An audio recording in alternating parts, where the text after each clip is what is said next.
Gracias por continuar con Acción 10 en la mañana. Damos inicio a su segmento Debates y Soluciones para abordar el tema de las últimas medidas que ha tomado el gobierno nicaragüense de cara a tratar de estabilizar a la economía nicaragüense que se ha visto golpeada en los últimos años. Hablamos de esta cambio de la tasa monetaria. Para hablar acerca de esto se encuentra ya conmigo el ex canciller Francisco Aguirre Sacasa, con quien estaremos abordando este y otros temas también acerca de cómo estas decisiones gubernamentales han o podrían tener un efecto en la comunidad internacional con respecto a las acciones que podrían tomar en contra del gobierno nicaragüense. Bienvenido, doctor.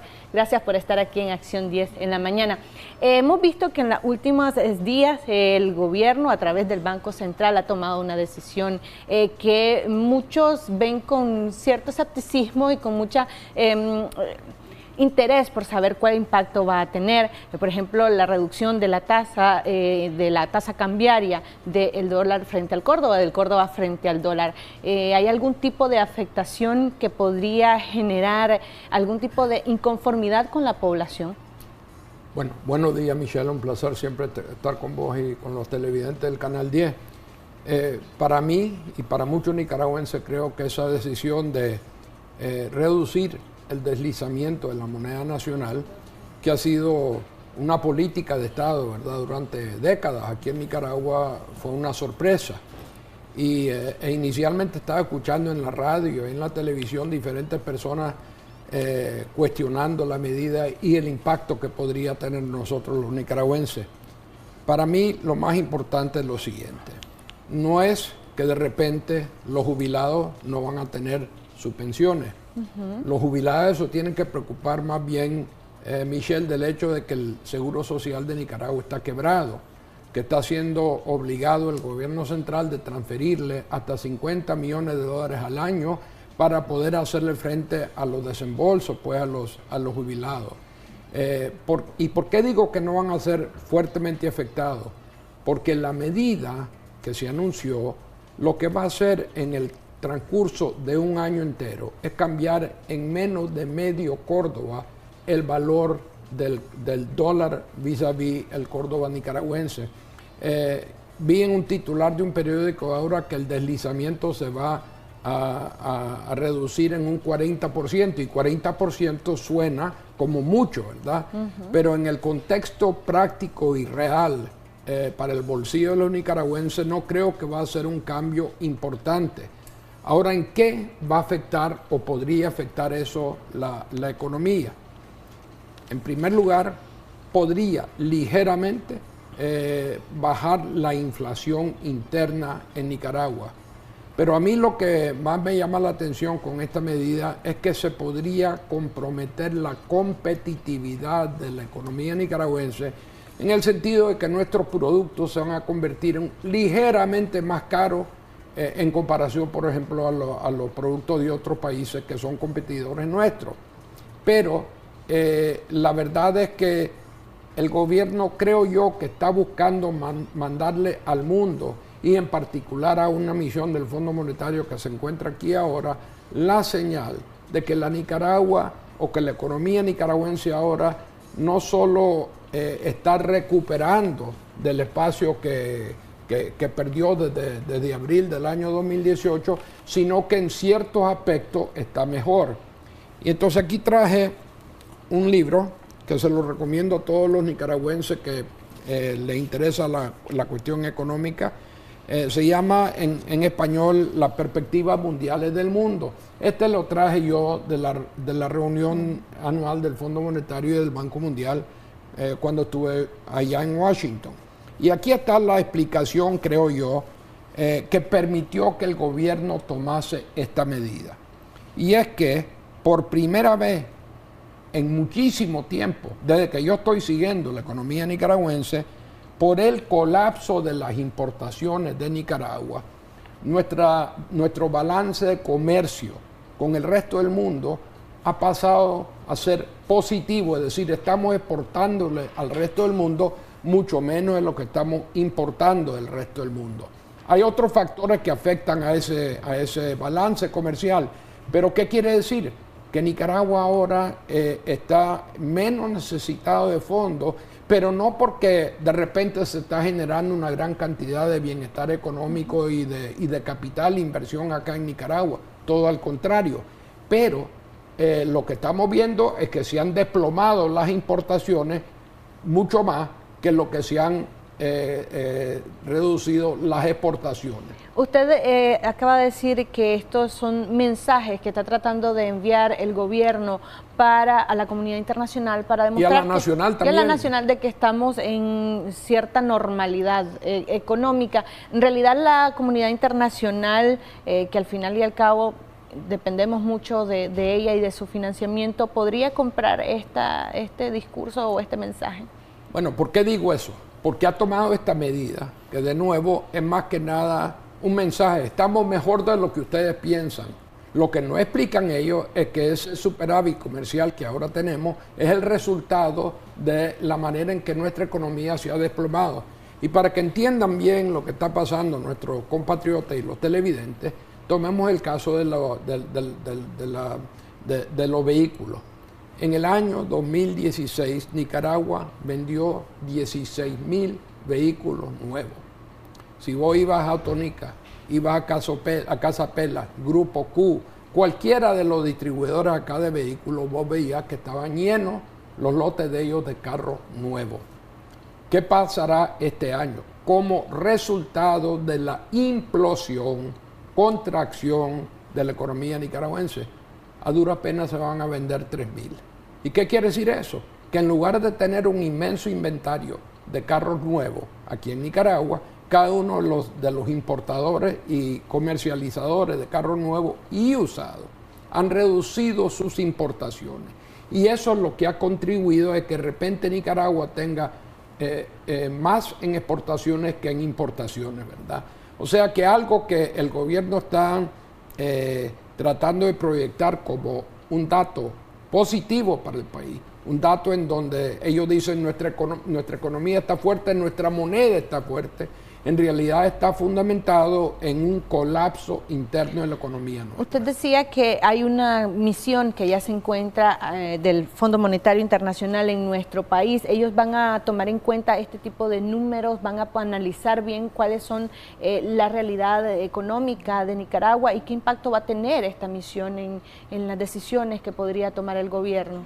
Bueno, yo creo que es la misión del Fondo Monetario, y creo que lo dije en este programa hace tal vez un mes y medio, es tan o más importante que la misión que nunca vino del Grupo de los Cinco, ¿verdad?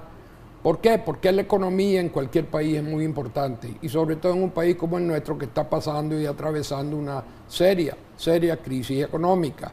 Ahora, ¿qué viene a hacer el fondo acá? Esto es una misión que se llama de artículo 4. Es una misión que normalmente viene a los países cada año para monitorear la situación en el país, para ver cuál es el desempeño económico y para hacer algunas recomendaciones para mejorar ese desempeño económico. La última vez que vino esta misión acá fue creo que fue en el año 2017. Obviamente el año pasado no estaban las condiciones para recibir una misión acá, pero ahora volvieron a Nicaragua, pero vuelven a una Nicaragua muy diferente a la que ellos estaban viendo en el pasado. En lugar de estar entre los países que más rápidamente estaba creciendo en Centroamérica y en Latinoamérica, ahora vemos a un país que tiene el segundo peor desempeño macroeconómico, solo Venezuela, que está teniendo contracciones económicas inmensas, ¿verdad? Y en donde la única exportación que todavía funciona es el de seres humanos. Hay más de 9 millones de venezolanos que han abandonado su país. Está Nicaragua. La única otra Argentina creo que va a tener una ligera contracción este año, pero Nicaragua este año teóricamente fue el peor que el año 2018. Según el Fondo Monetario, la contracción este año ha sido del 5%, pero una de las tareas principales que yo creo que tiene que tener esta misión es tocar fondo en cuanto a los números, porque el Banco Central dejó de estar publicando datos macroeconómicos durante un largo tiempo, ¿verdad? Y hay mucha gente que dicen que los datos que ahora está entregando el Banco Central han sido masajeados, ¿verdad? Entonces creo que es bien importante que esta misión del fondo haya venido. Es importante que ellos nos expliquen a todos los nicaragüenses exactamente cómo anda la economía nicaragüense. Un tema de discusión va a ser la proyección de crecimiento que mantiene el gobierno para el año entrante versus un escenario de un tercer año de recesión, que es el que tiene el Fondo Monetario. Todo esto va a ser muy importante, pero el fondo es un jugador trascendental para Nicaragua. Si en algún momento nosotros pretendemos poner en marcha otra vez a nuestra economía, tienen que pasar dos cosas. Número uno, se tiene que resolver el problema político, porque la crisis económica de Nicaragua nace con el problema político que se da en abril del año 2018. ¿El Fondo Monetario y esta misión que se encuentra en el país podría generar algún tipo de presión para que se aceleren los procesos de diálogo, de negociación y salir de la crisis política, considerando que los números que han brindado los organismos internacionales que ven el tema de la economía no auguran una mejoría próximamente, a diferencia del gobierno? Bueno, yo creo que se tienen que reconciliar esas dos visiones de Nicaragua. Pero el Fondo Monetario se jacta de ser el banco central del mundo, de no meterse en temas políticos. Pero aquí es ineludible pues, el reconocer que el problema de fondo de Nicaragua es un problema político. Claro que hay dificultades estructurales en Nicaragua, problemas como el del INS, por ejemplo. Te estaba comentando, creo, hace un ratito que el gobierno le va a tener que inyectar plata al Seguro Social porque si no, no se van a poder pagar las pensiones y cubrir el déficit del Seguro Social. Esa fue la chispa, la llamada reforma, mal llamada reforma del gobierno que se anuncia en abril del año 2018, se convierten en la chispa que provoca la sobrereacción del gobierno a una pequeña manifestación que estaba en el Camino de Oriente. Ahora, el problema del INS, que antes era tal vez el más importante que identificó el Fondo Monetario en el año 2017, no es el más importante que enfrenta Nicaragua. Aquí lo que tenemos nosotros que hacer es poner en marcha otra vez una economía que tuvo un crecimiento negativo, una contracción de casi 4% en el año pasado, 5% este año, y que continúa en una recesión el año entrante. ¿El gobierno podría aceptar las recomendaciones que haga el Fondo Monetario Internacional alrededor de estos temas? Bueno, creo que el gobierno se da cuenta que cualquier rescate de la economía nicaragüense pasa por un programa del Fondo Monetario que serviría como el fundamento para que todos los bomberos internacionales, como el Banco Mundial, el Banco Interamericano, incluso los flujos de capitales, vuelvan otra vez a Nicaragua. El fondo es importantísimo en ese sentido, Michelle. ¿Pero de qué depende que el gobierno obedezca o haga caso a este tipo de recomendaciones? Porque el gobierno de Nicaragua se da cuenta que necesitan ellos el aval de una institución como el Fondo Monetario para que vuelvan a resumir las inversiones y los fondos internacionales en nuestro país. Daniel Ortega comprende eso, el equipo económico comprende eso. Pero ¿qué es lo que va a notar el Fondo Monetario seguramente? Que el gobierno sigue tomando medidas para golpear a la economía. Te voy a dar ejemplos de eso. Los impuestos adicionales que se le han dado al sector privado, realmente sin ningún diálogo, sin ninguna discusión de esto, y que indiscutiblemente van a frenar la actividad económica. Y otro que yo estoy seguro que vos lo estás notando ya, y son las subidas de tarifas sin justificación alguna para la electricidad, ¿verdad? Si eso continúa, aquí va a haber una dominicanización de la energía eléctrica. ¿A qué me refiero con eso? Cuando yo estaba en el Banco Mundial, uno de los problemas más grandes que teníamos con la República Dominicana por apagones es que todos los dominicanos empezaron a comprar pequeños generadores. Y entonces la compañía estatal de generación y distribución de energía se volvió irrelevante para el país. Como resultado, Dominicano, uno de los países que tiene costos de generación de electricidad más alta del hemisferio. Aquí en Nicaragua, cada vez vas viendo a más gente, industria sobre todo, estableciendo paneles solares, sistemas solares o generadores grandes para hacerle frente a lo que ellos ven como una política tarifaria eléctrica que está totalmente fuera de control, que no se discute con nadie, no se conversa con nadie y no se justifica o por lo menos no se explica. Ahora, doctor, cambiando de tema, faltan menos de 10 días para que se brinde este informe especial que en la Organización de Estados Americanos, la OEA, brinde este próximo 11 de noviembre. ¿Cuáles son las perspectivas? También sabemos que el embajador de Estados Unidos en Nicaragua se encuentra precisamente en este país norteamericano. ¿Llevará algún tipo de misión, llevará algún tipo de mensaje de todo o informe de lo que está sucediendo en nuestro país? Bueno, yo creo que en parte no es una coincidencia que el embajador Sullivan está allá y que se está acercando la fecha límite para someterle al Consejo Permanente de la OEA el informe de lo que yo llamo el Grupo de los 5. Yo manejo un par de fechas límite, ¿verdad? Alguna gente habla de que tendría que ser antes del 11 de noviembre, otros dicen que va a ser para el 15 de noviembre, pero la realidad es que ese informe, los insumos para ese informe, a pesar de que nunca pudieron venir los del Grupo del 5 a Nicaragua, los tiene ya ese grupo. Tenemos estudios hechos por la Comisión Interamericana de Derechos Humanos, por la ONU, por el MECENI y por otros grupos que han venido acá.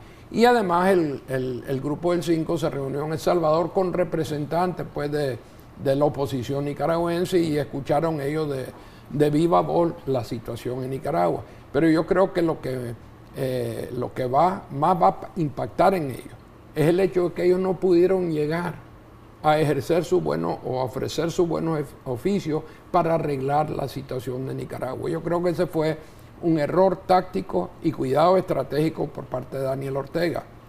Entonces, no veo yo que vaya a salir un informe positivo para el gobierno de Nicaragua.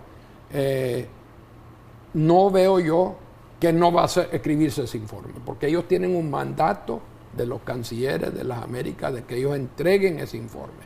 Lo que no tengo claro yo, y no sé si lo tiene claro el embajador Sullivan, y tal vez esta es una de las cosas que él está queriendo evaluar allá, es si van a estar los votos para convocar a una reunión extraordinaria de los cancilleres americanos para invocar la Carta Democrática y específicamente el artículo 21, que podría resultar, si las 2/3 partes de los países miembros están de acuerdo, en la suspensión de Nicaragua del sistema interamericano. Creo que está allí viendo eso. Kevin Sullivan es una persona que conoce muy bien la OEA. Él trabajó con Carlos Trujillo, que es el actual representante permanente de Estados Unidos, y que es una persona que está totalmente identificado con la redemocratización de Nicaragua. Pero además, Kevin fue el representante permanente interino ante la OEA, o sea que más que cualquier embajador reciente norteamericano acá, él conoce y se ha compenetrado en el actuar de la OEA. Pero la otra cosa que él está haciendo es hablando con sus colegas en el gobierno norteamericano, en el Departamento de Estado, tal vez en el Ministerio del Tesoro, en el Congreso, hasta en la misma Casa Blanca, para ver cuáles podrían ser los próximos pasos en cuanto a la acción de Estados Unidos hacia Nicaragua. Ahora, en la Organización de Estados Americanos, Nicaragua sigue siendo un tema para abordar, para tocar, sigue siendo un tema prioritario considerando las crisis que se están viviendo en América del Sur, en países como Bolivia, la reciente elección de Argentina, el reciente crisis vivida en Ecuador y también en Chile. Mira, ese es un excelente punto. Hace un año, cuando estaba en rojo vivo, digamos, la crisis nicaragüense, cuando habían marchas grandes, importantes en Nicaragua, el año en que desgraciadamente murieron más de 300 compatriotas nuestros, fueron encarcelados más de 1000 de ellos, heridos miles de ellos, y 120.000 nicaragüenses que se han visto obligados a ir al exilio. Nicaragua era un tema prácticamente de primer plano, pues. Salió una serie de artículos sobre la crisis nicaragüense, incluyendo el aspecto humanitario de la crisis, por ejemplo, en el Washington Post. Ahora la cosa ha cambiado. Hay otros países que están en la picota, llamémoslo así.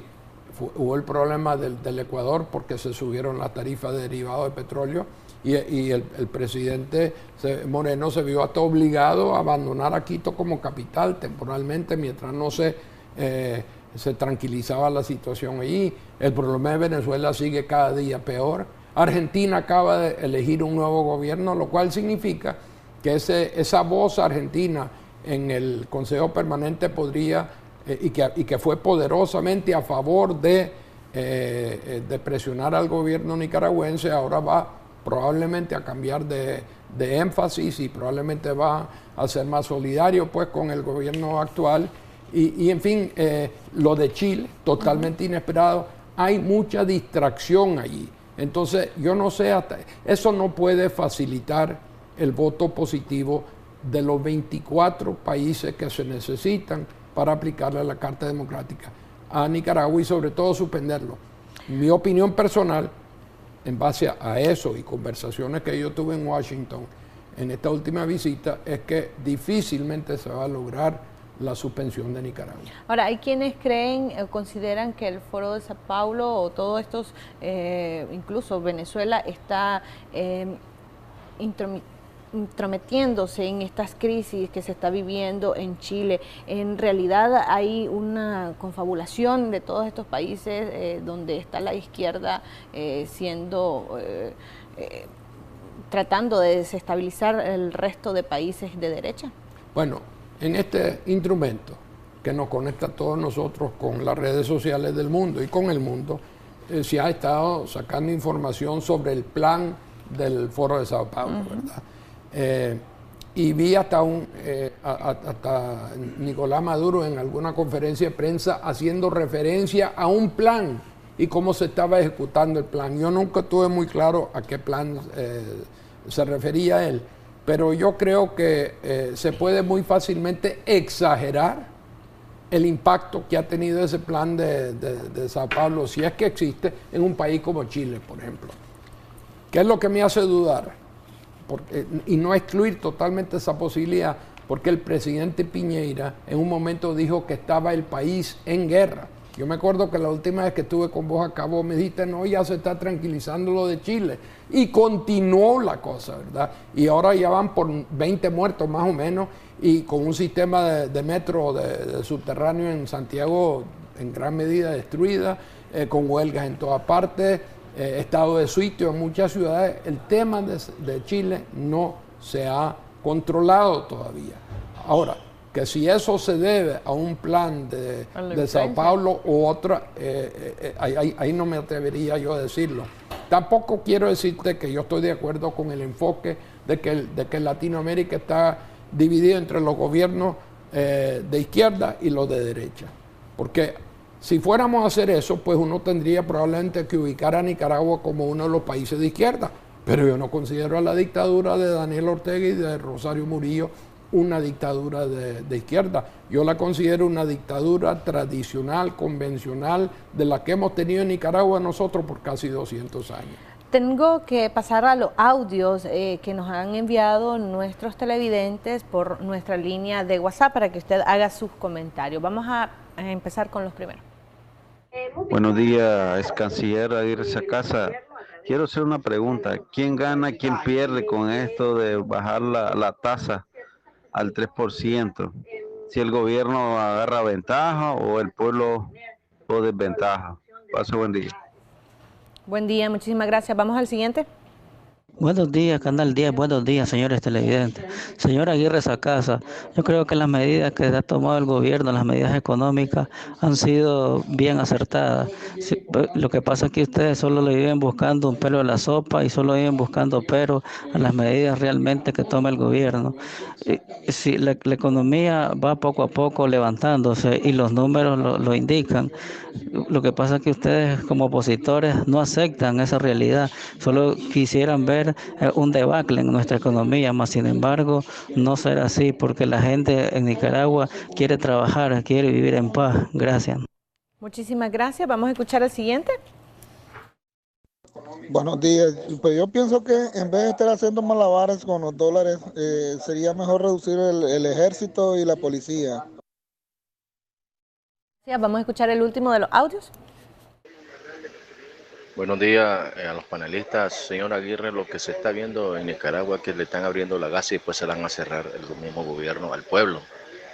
Ya no sé cómo tanto analistas políticos pueden hablar así, de esa manera, donde a la vez se están equivocando y se han equivocado totalmente de que pasó este problema social, político que está en Nicaragua.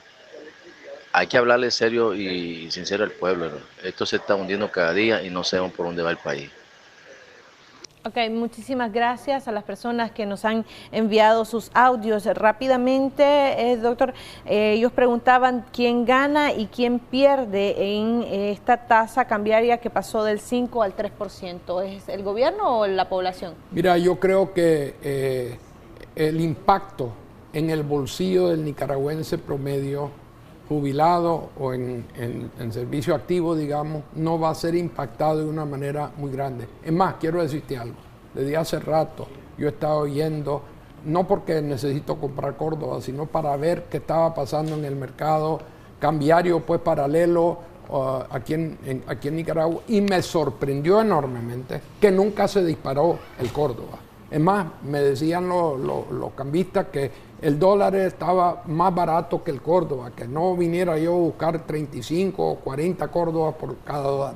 O sea que esto lo que está haciendo el gobierno es, creo yo, es reconocer esa realidad y tratar de mandarle un mensaje al mundo que la situación de Nicaragua no está tan negra económicamente como algunos actores internos y externos la ven. Ahora, el siguiente televidente hablaba de que las medidas económicas que están tomando el gobierno están bien dadas y que son ustedes o el resto de economistas, los opositores, los que están viendo las cosas de manera negativa. Mira, Michelle, yo siempre trato en programas como este y en todas las veces que me invitan a comentar estos temas, dejar de un lado lo que puede ser mi sesgo político. Yo claramente me considero un demócrata, considero pues que lo ideal para Nicaragua es resolver la crisis política